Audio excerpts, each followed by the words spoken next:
What coked out MFer is saying, give me the Tyler Van Dyke bet? What's your real second pick? I refuse. Well, I just want to let you know what ludicrous sounds like. And now back to your regular programming. If you speak better to yourself. You showed up for like probably the dumbest conversation we've ever had on this show. Let's have that smile again.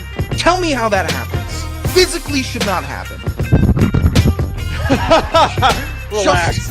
If you say it Give me as well. 3 times a day, God will line it up. He's just an absolute hack, and he gets his ass kicked by the teammates every week. It's just terrible. Welcome back to Hack City. Joe DeLeone, Sean Anderson, 2 former college football players from the University of Rhode Island. And today, we're going to be sharing our betting picks for the first overall pick in 2025, as well as the Heisman Trophy. Hopefully, we don't end up just picking all of the same guys for those picks. That coming up and more. Sean, could you guess who I bet on for the Kentucky Derby? Did you bet on the Kentucky Derby? I was kind of playing a little bit of middleman for the horses. I some people in my life that follow horse racing, some that don't. Everyone wants picks. I did not bet on the Derby. I probably should have. I don't know. I kind of feel fraudulent betting on the Derby because I like sports betting a lot. But I don't bet on horses. So just joining in once a year, these horse racing guys are like diehards. So jumping in on their on their stuff, it didn't happen. They're animals with dumb names. I'm gonna just throw my money where I feel like putting it. Did you at least watch it? Yeah, I watched it. Who do you think Photo I bet finish. On? Oh God. Come on, you're smart. I'm. This is Hack City. You didn't do Mystic Dan, did you? I did not bet on Mystic Dan. Come on, man. Think of the names of some of these horses. It couldn't be any more obvious who I would bet on. Was there a horse named Estime? There was not. No. Come on. It couldn't What about be staring Theismann? you. It couldn't be staring you any more in the face. Look.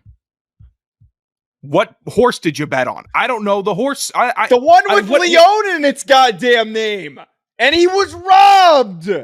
Oh, you were. It was bullshit. Doing some hack. I was actually sitting here like, there's nothing funny with Sierra Leone, and why would Joe even pick and then the Leone? You know what? You continue You're smart to amaze enough me to figure that one you out. think. You know what?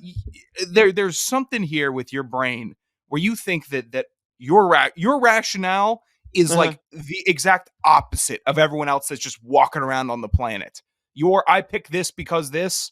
And you should understand that. Nobody could do that. You are an uncrackable supercomputer that just decides to let out some type of humanity once a blue moon. I have to support the family. There is a long, distant connection.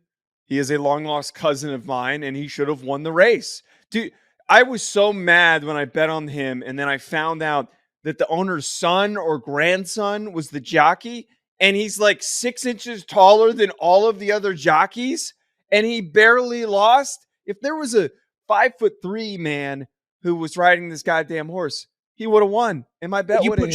You should have put your brother on the horse then. All right, don't get mad at me. No, he still would probably be tall for a jockey.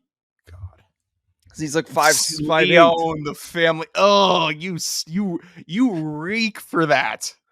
Not a bad pick though. Yeah, but BetOnline took my money though. What are you going to do? I made some money on BetOnline last night, Joe. Nuggets, Timberwolves. Did you take Timberwolves too? Money line? I'm buying the hype. I actually alt-spreaded the Timberwolves because I'm saying, okay, I can get money line plus odds, but let me just bump it up. Timberwolves, I'm not a coward. I took the Timberwolves winning by 2.5. Better odds I took a money line, unlike you. My play was ballsier. How? They could have won by 1 or 2 points. And I still would have lost my bets. I misunderstood what you said. Never mind. God. But I did that at BetOnline, and it was good. The Timberwolves are fun. I mean, the Nuggets are fun too, but they're kind of the team that you're rooting for. Anything to take down the Celtics, whatever. BetOnline, that's where you're going to do your sports gambling. That's where you should go. That's where me and Joe go. If you want to talk to your friends with the same type of energy and passion about sports and have a respectable back and forth and everyone just compliments their bets, go to one of those lame sports books. If you want to get nitty gritty, down to the wire, Go to doing your BetOnline. research, stats, news, scores, everything like that. BetOnline's where you need to go. Head to the website today. Use your mobile device to get in on the action. BetOnline, where the game starts. All right, thank you, Sean. So we are going to be starting and rolling forward with, we're doing our position rankings. We're going to start doing betting picks for conference winners, national championship, and today is a good way of opening this by doing our 2 Heisman betting picks and our 2 way too early 2025 first overall pick betting picks that we have. All the odds are supplied by betonline.ag. Make sure you go and place your bets there. My first one is leading in with the thought process, Sean, of I think that Jaden Daniels, what he did last year was a bit of an aberration. Typically, it's streaky where a guy on a team that's not in the national championship hunt is one of the winners of the award. His statistics were so amazing is why he won it. I think next year we go back to the normal cycle of it being on a team that wins the national title. So immediately I draw my attention to who is going to be the most important player, quarterback specifically, on the best team in the country. I wanted to originally go with Carson Beck, but the odds, he's got the best odds, plus 850. We don't do that here. We're trying to make some real money. We're trying to throw some darts on the board so we can make some real money. I like first Dillon Gabriel at plus 1,000. I really think the way that Oregon has put together this roster is better than what Washington had this last year. They have killed it in the transfer portal. Their offensive line is mean. Their defensive line is extremely physical, and they beat the hell out of Oregon's offense in the spring game. I think that Oregon is going to be so good. And as we have discovered, experienced quarterbacks work in college football. So my first pick, Dillon Gabriel plus 1,000 is my initial one for the Heisman Trophy. That's fine. Plus 1,000 is pretty good. Dillon Gabriel could make some noise, and a lot of eyes are going to be on Oregon, new conference. A lot of more. The top 3 in the Big Ten will provide more respectable wins if Oregon does pull it out. So that it's really not a bad game plan for Gabriel.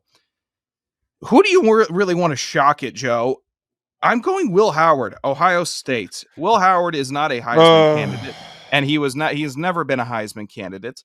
But Ohio State, on paper, going into this season, anyone going to tell me they don't have the best team? You want to look me in my eyes, tell me they don't have the best team? It's up there. I just don't think Will Howard is any juice that makes me think, oh, this guy's a Heisman Trophy winner. Oh, neither would I say that, Joe. I would never say, hey, guys, watch out for Will Howard winning the Heisman. He's going to really start jetting up the draft boards. No, but he's going to be, God, this sucks to say. I think he's going to be in the national championship as a quarterback of one of those teams, one of the 2 teams. So this is not cop out, but it's smart ball. I'm playing smart ball right now. Not what I want to play. He's Jake Coker. I know what he is, and more importantly, I know what he isn't. But this team is good enough. I think that he could make the push, and he's at least on the podium. So you're buying yourself a ticket to the podium if Ohio State doesn't crumble throughout the season. Man, you just come out swinging with a total whiff. Mm-hmm. By the way, I noticed that there's it's kind of interesting. There's 2 USC quarterbacks, Jaden Maeva and Miller Moss, both have odds, and then there's 2 Oregon quarterbacks, Dante Moore, also at plus 6,600, which is insane. I'm not. My second pick, I don't think I'm going to go with anyone who's a skill position player. I think it's so rare to have the Devontae Smith. And as much as I think, like, Ollie Gordon's going to lead the country in rushing, in my opinion, I don't think we're going to have a back on any of these teams that will be in the national championship conversation. Could there be a premier back on one of the teams that goes on a playoff run and makes it to the playoff? Totally. But most of the best running backs in the country that we've talked about are on Cal and Boise State and Rutgers and Kansas. So I don't really think that we're going to have one of those this year. I'm going to go with a second quarterback, and I have to go with a guy who's being coached by a head coach that got a quarterback to the podium last year. And many would have argued that this individual would have won the award had Jaden Daniels non-existent, if he just wasn't on the planet, or maybe he declared for the draft a year earlier, just wasn't around for this draft cycle or this Heisman cycle. Jalen Milroe at plus 1,400. This is a risky one, but I was blown away with the way that he played in the spring game. Sean, I implore you, go watch the Alabama spring game. He looks like a completely different player. I am always the first person to do this. When I notice that I'm wrong, I will admit it. I will stand by a pick, even if I'll stand by a pick if I'm confident in it. And you'll die on a hill. You're known to do that. I'll die on a hill, but I will admit when I'm wrong. Jalen Milroe, I didn't think was coached effectively last year. Shocking that Tommy Rees didn't prepare him. You can already tell that Kalen DeBoer and the offensive coaching that Jalen Milroe is getting, he is becoming a far more poised decision maker. If we could have a guy that has Jaden Daniels type stats as a rusher and as a passer, and he takes an enormous leap forward, I'm totally putting my stock in on Jalen Milroe. No. Go bad screw. Bet. What do you? No, go screw. Bad bet. Better analysis. Hey, give me a better counter than just bad. It's a terrible bet. It's a bad bet. Jalen Milroe coming off of a season where it was roller coaster at best, how you want to describe it, and now roller coaster continues. New head coach, and you take away the legend. Now you're the quarterback filling the suit. Okay, can I give my second? Yeah, go ahead. If we're doing bets for the Heisman candidate, risky. Joe, I saw a lot of bad quarterback play for Atlanta last year, primarily by Desmond Ridder. Desmond Ridder was drafted by the Falcons, and if you watched him play last season, you'd say, "There's no way. How is this possible? That he shouldn't be starting in the NFL." But he had a good coach in college, and that good coach was Luke Fickell. And Luke Fickell this year is coaching a quarterback looking for redemption, looking for the final hurrah. Tyler Van Dyke, Wisconsin at plus 6,600, and you could lock that in. Wait. Did you just... No, I'm not. No, we're not doing this. You see how crazy that sounds? No, because that doesn't make any goddamn sense. Tyler Van Dyke. The guy has been around long enough, and he's landing in a new situation. He is transferring schools to Wisconsin, a team that doesn't really have a lot of offensive weapons, doesn't really have a lot of offensive explosiveness. Not only the fact, when has Luke Fickell ever coached a Heisman Trophy contending player or somebody that was at the finalist podium? Never. He is a defensive-minded coach. So quit dicking me around. Is he even on this list? You around. I don't even see 6,600. Yeah, he's down there. What coked out MFer is saying, give me the Tyler Van Dyke bet. What's your real second pick? I just want to let you know what ludicrous sounds like. That's Jalen Milroe had bright spots last year, and he's getting real coaching, and I'm insane. He is an unbelievable athlete. He's a 4.3 athlete. He's as athletic as Jaden Daniels was. And God forbid I want to pick him to win the Heisman. I mean, Van Dyke was athletic enough to play at the U, but I mean, sure, we'll just pack it all up and roll Van Dyke up into a screw you. Yeah. Freaking generalizing. Well, I'm not going to say Jackson Dart. Hey, big talker, where was that on your Heisman board when you said he'd be podium for you? The odds are good enough for me that I would want to bet it. You know what? Here, you know what? Another one. If I'm going to back up my talk this offseason and go with it, taking a real shot at a team that could win the ACC, I'll take Cam Ward at plus 2,000. If he lights it up, why not? Yeah, you better. You know why? Because it's a good bet, and not me saying Jalen Milroe plus 1,600. Break. Cam Ward's a good pick. Plus 2,000. If he explodes, then maybe we have a really good year. I had a feeling that one of us was going to pick Cam Ward, I tried not to pick him because I was kind of hoping you would pick him. Cam Ward is a good pick, though.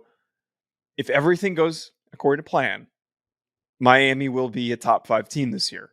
But as we know, things can quickly fall apart under Mario. And I don't care if Miami fans get upset over this. They've gotten upset over me saying it on Twitter. They've gotten upset over it on me saying it on Rufino and Joe. Oh, why you can't just knock Mario like he's been successful? That's not true. He's gotten in his own way enough times. Mario makes be a factor. Poor decisions sometimes. But I still think he's a hell of a recruiter, hell of a developer. Love to play for him. But sometimes it's like, let's stay locked down a little bit. First overall pick, way too early.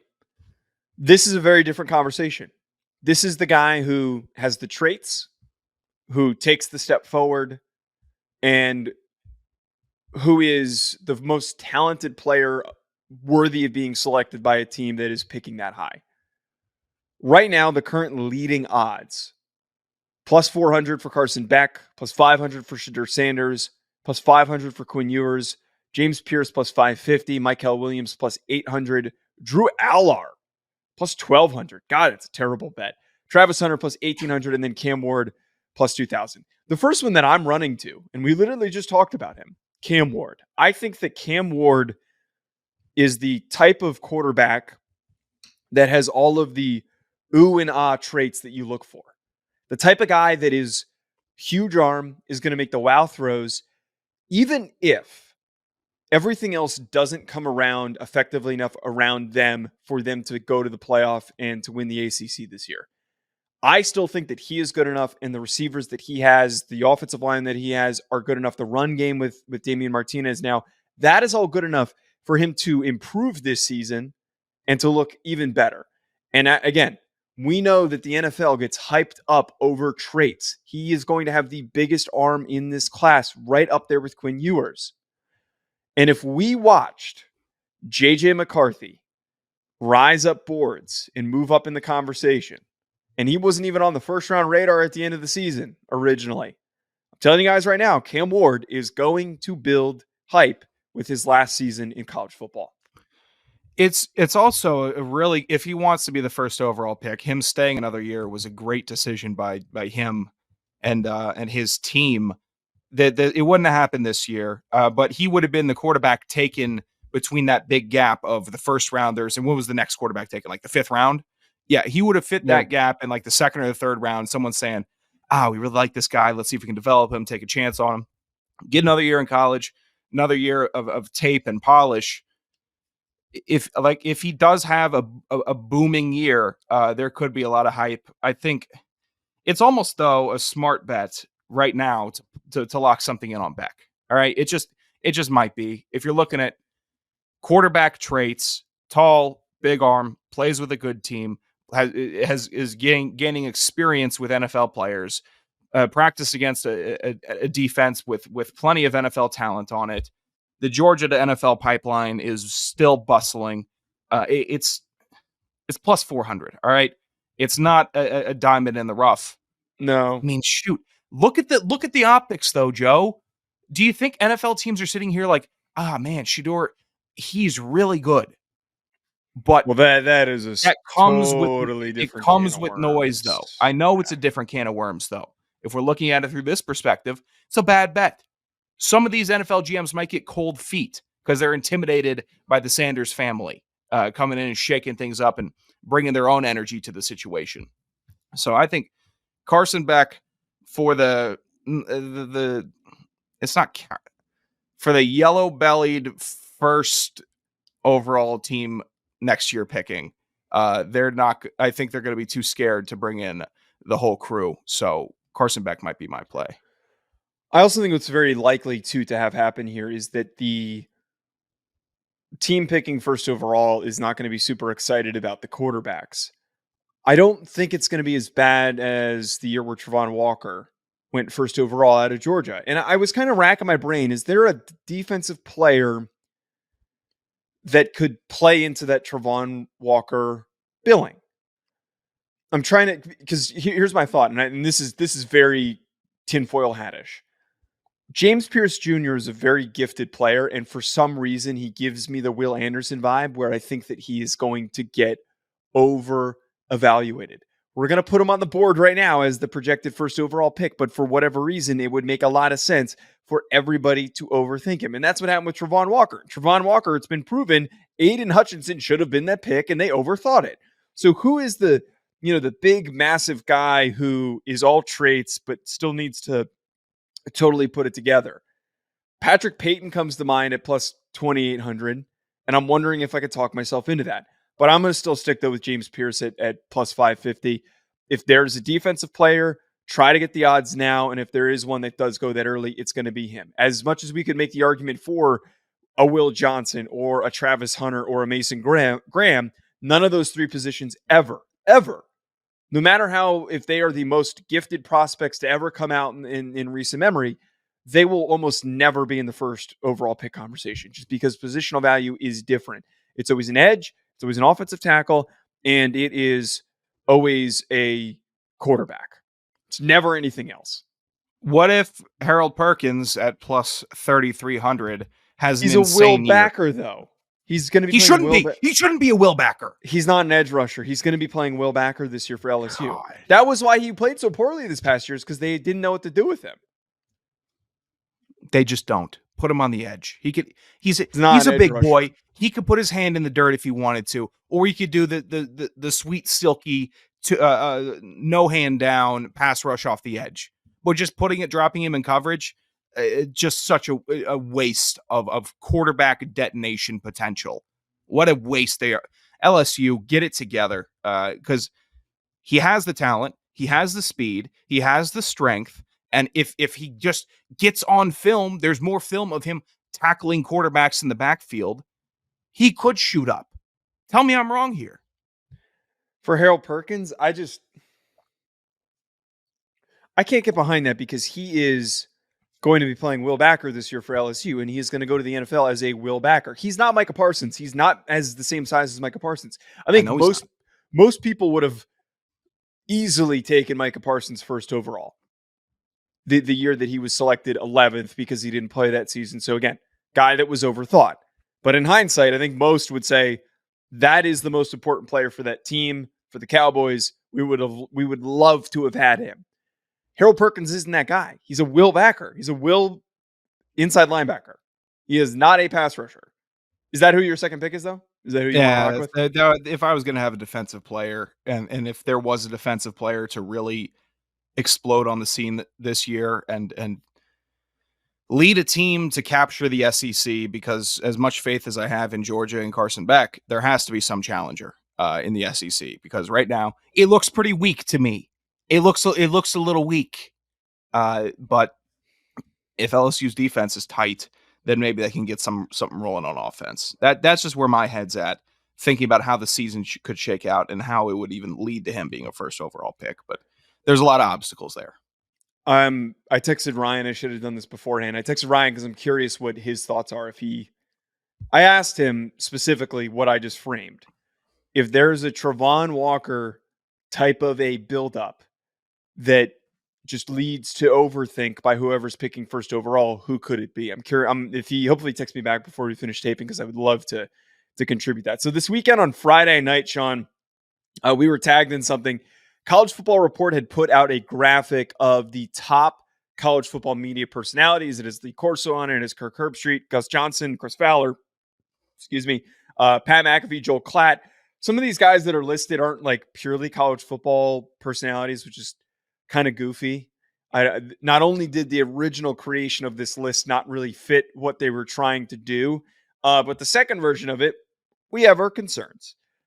Bear Claw Media quote tweets it, tags us on Friday night, says the top 10 FCS media personalities. First and foremost, this has been an FCS football podcast during the college football season. We are going to continue to do our preview and recap episodes for FCS football, as we always do. Appreciate Bear Claw Media for tagging us. This is his list. Number 1, Sam Herder from Hero Sports. Number 2, good friend Jamie Williams. Number 3, FCS Fan Nation Radio. Number 4, Brian McWriter, who previously was at Hero Sports. I landed it at number 5, which is pretty good for considering we've only been in this space for a short period of time. Number 6 is Matthew. Is it Phrase? Sure. It's either Frost, Phrase, or Freeze. It's one of the three. All right. Well, I'm definitely saying it wrong. Number 7 was you. Yeah. I'm surprised that you even made it on the list. Happy to be here. Number 8 was Lehigh Football Nation. Number 9 was Kyler Neal, who we've had plenty of fun interactions with, Ewu guy. And then number 10 was the godfather of FCS media, Craig Haley. Look, my only thing with this, and I did tweet out, you should have been lower. You should have been at 10. Craig definitely should have been over you. Craig should be at 1 or 2. He should be 1 or 2. I respect Craig for taking seemingly what is the brunt of the negativity, for being the one who orchestrates the FCS top 25 poll. Someone has to be the lightning rod. Craig, thank you again for being that. No matter how unintentional it is from your perspective. I know that Joe and I brought you plenty of lightning last year after some polls, but he is the guy that receives most of it and receives a lot of the complaints. Brought plenty of lightning. Put me at 7 for getting more eyes on the FCS. You see my run of interaction during those Montana hate months. Oh my God. Jamie Williams was a JMU fan. They're G5 now. They are not FCS. And I love you. Wait, that's a good point. FCS Fan Nation Radio.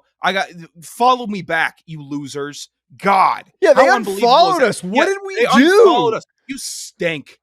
I did it. Number 3. We talked about the really weird DM exchanges that I had with them a while ago, right? And I don't think we need to. We were cool, and I thought we were cool, and then for some reason that follow went away. Explain it. Not cool. I guess you didn't like that either. We became voters, or I don't know what that was. You didn't like some of our thoughts on the situations, or maybe we don't dive deep enough for you. But what the shit was that? Well, actually, I think to actually, you bring up a good point. For some reason, for FCS football, there is this weird amount of drama. It's like it's like a high school clique almost, where they don't. I believe that it's they like don't. The like jocks are Craig. jealous of the people that are running the yearbook club. Right. That's what it feels. Come on. I think figure it out. I think that they don't like Craig. So I think that because we started voting, which is purely out of like us excitement to be involved with that, I guess that would make the most sense. Who knows? I have so many larger things to worry about than I know. that. Yeah, they unfollowed us. I'm fine with Brian on the list. He's part of the old guard. To my knowledge, he's always been fine to me. I guess I'm gonna have to duke it out with Matthew Frosty.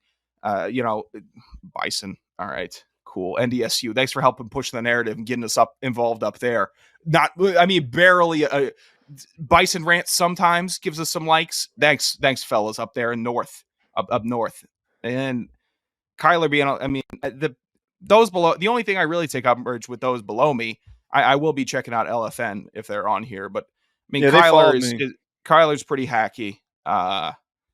He did some weird bits this past year, but for the most part, it's been nice to me. And Craig should definitely be in the top 3. I hate that you're above me. I'm just going to note that because you can't. Why you're, and you can't really write that way. Coming from you, shut up! Don't act like go off. Don't give me that. Don't act like you're some intellectual being that's too good that you think that if there was one of us that so much better than I do, that could give a keynote speech, it's coming from me. It would be me.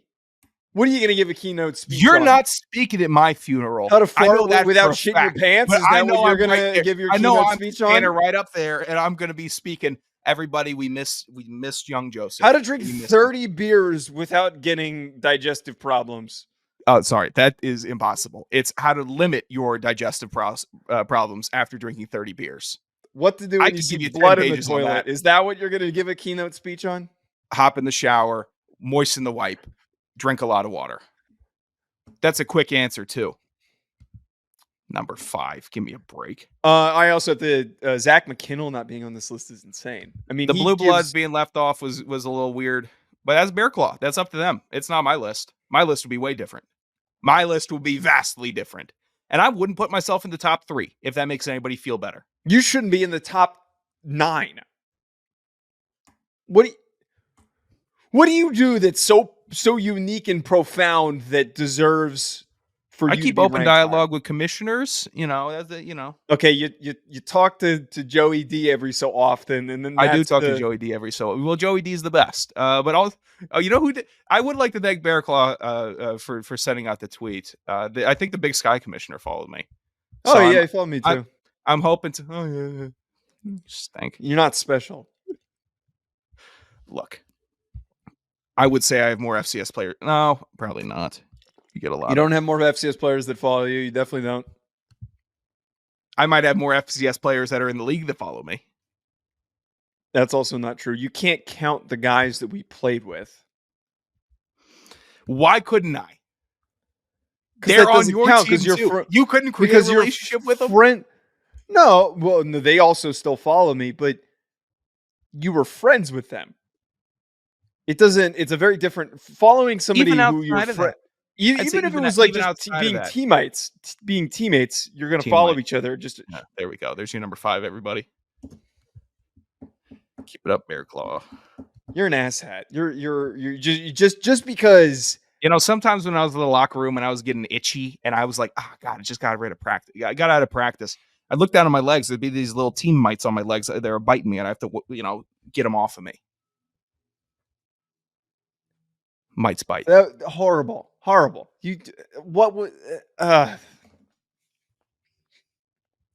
We had another segment. I almost want to end the show after that. Quip. It was terrible. All right, we got a mail. You know what? Someone's going to take a shot. Yeah, let's crack this one open. God. Thanks for the list. And I would love to hear other people's lists. That'd be great also. More lists. I want to start fleshing this thing out if everyone's going to keep on putting me at 7. I would love Let me see the 6 above me. Let me see everyone else's universal 6. I think that there's easily 7, 8, or maybe even 10 more people that pay closer attention to the games than you do. And Rack and Chester, this is not an invitation for you to give me a top 10 of the hottest 90s to 2000s music video moms. All right? That is not what this is an invitation for. Top 10 FCS media personalities. All right, let's get to the male living space. Spotted this on Twitter today, and I thought that it was perfect with the timing of the NBA playoffs. It's getting a little nicer out, getting a little warmer out. Picture posted by Stanton at Cagglers. I don't know how that would necessarily be pronounced. He posted a picture of a folding table with what appears to have a Theragun on the table on the right side, and then the left side, one of the oldest 32-inch TVs that I have seen in recent memory, a bunch of loose wires, and then he's got the Nuggets Timberwolves game on. There's also a loose collection of shoes that are blocking the door, which is kind of where my attention is drawn to. I don't know what he's got. One of those awful cloth cooler bags with the heavy zipper that you throw all the cans in. I mean, just get a regular cooler, man. I think those just look bad. Maybe they're useful. Maybe they're good for all that. I don't know. So part of the reason why I sent this, if we are, I think that there's a good shot that we end up with an apartment that has a balcony, because like a good amount of the apartments in Hoboken and Jersey City, they've got balconies. Are we gonna do the folding table with the cheap TV? Because I've got a good cheap TV that we can do. Should we do the fold? I don't think we should do a real setup. Like, it's got to be a folding table. I just threw out a grill that has been on my roof for 3 years. It wasn't our grill, but I was so sick of looking at it that I went kind of like a wild animal. I took a hammer and just beat this grill to death, and I put it in bags and I hauled it out to the curb. After that, brushed off the roof, got some nice lights, and now we got an outdoor living space. You know what I did next, Joe? There's this big tub of mulch and like grilling equipment that's just sitting there. Pulled it out. Put a TV, stood it right on top of that, tried to plug it in, get it going. We're trying to solve it. You shouldn't be trying to hang a TV outside right now. All right. No one's in the business of that. Find something to put a TV on. It can be a table. If your TV has legs, that's great. That is a huge step for those of you that are in our camp. If your TV doesn't have legs, you got to get creative. Do you remember what we used to do in college? What we did at our apartment? I'm just randomly remembering this. So I remember we used to take the dining room chairs and we used to put them out on the balcony, and then we took the TV console and we dragged it as far over as possible so that it was in the doorway. I forgot that we used to do that. That's also another good solution. I think that solution works. It was a good solution, but unless we were up there for the summer, we had about a week that we could do that. Yeah. It was usually the last week where we could actually break out the chairs and the TV and have an afternoon. Well, Joe just screamed at strangers and I had to go run inside. just me hiding from the repercussions. I don't know what you're talking about. There were no repercussions. I was being friendly. Yeah, you were being friendly. Uh-huh. I'd say so. But look, finding that plastic gray table that you could just fold out, integral in our next apartment. Huge, massive, need them. Can't have enough of them. Yeah. You know what you can put on that? Recording shit, TVs. You're having people over. You playing poker. Play poker on it. It's one of the best inventions with plastic that we have. Is the nice folding table. Everyone's a hero when you show up with the folding table. And if you're at somebody's house and they got a TV on a folding table, you're like, this guy's pretty chill. I don't really care. If it's a girl with a TV on a folding table, it's like, where'd you learn this? And how expensive is the Uber out of here? Because I don't think if you're a girl with a TV on a folding table, it's not going to last right now. No. For undescribable reasons. No, I second that. I think that I definitely think that we need a version of this. I think eventually I was going to do it today on this show, but next week we have an idea that we're going to pitch. So the idea is there's two parts to this for anyone who wants to start contributing and be prepared for this. We're going to post a poll for the second part where we are going to let you, the show listener, pitch to us terrible things that you want us to put in our apartment. And then we're going to do a poll, and the top two things are going to end up in the apartment. The other side of this is Sean and I are going to come to the show with three horrible, just really dumb things that we want in the apartment. And then we're going to each narrow it down. We have to pick one of the bad list from the opposing person's list. So we have to come out of this thing with 4 really shitty decorations, pieces of furniture, whatever it might be, in the new apartment. This is going to be one of the worst decorated apartments in all of New Jersey. We're going to take the pawn shop up north. For myself, just my room alone, I got 3 things that Joe does not want in the apartment. But we're not going for that. We're going for the home run here. And I'm going to get what I need in this apartment. I just thought of the perfect thing. What you got? I'm going to end the show immediately after I say this. What if we put a hookah in the apartment? All right, folks. At Joe DeLeone, at Sanderson Radio. Thanks for tuning in. That's a no talk from to you me. later. No apartment hookah. And subscribe. We'd have the coolest apartment in Hoboken. We'll talk to you later. You think so? With all the